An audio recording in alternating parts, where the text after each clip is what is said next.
here I am again, Florence. I know y'all remember me.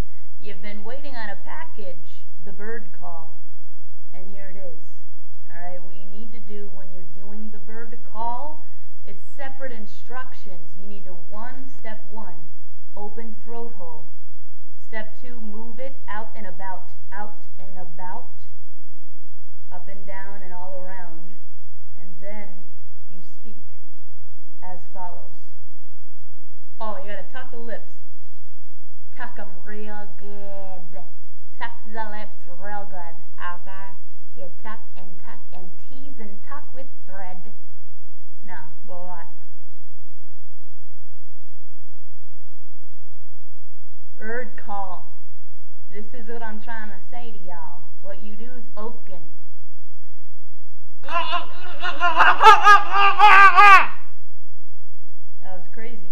I know. Like, that was real, like, I was loud as freaking loud. My roommates are probably, what the hell? Who that is?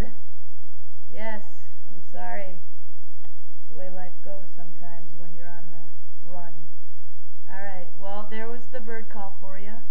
And, why don't you bird call me back? Tweet me. Bird call me, bitch. That's what's in right now. And right now is tweet me now, not tweet me. Forgot, but yeah. Anyways, so hit me up though. You're welcome. Yeah. That took a lot of courage to do. And now I think I just creamed the chair. The chair has clumps of cream. I don't know whether to eat it or just smell it. Is it normal? Yo, good looking out. Deuces.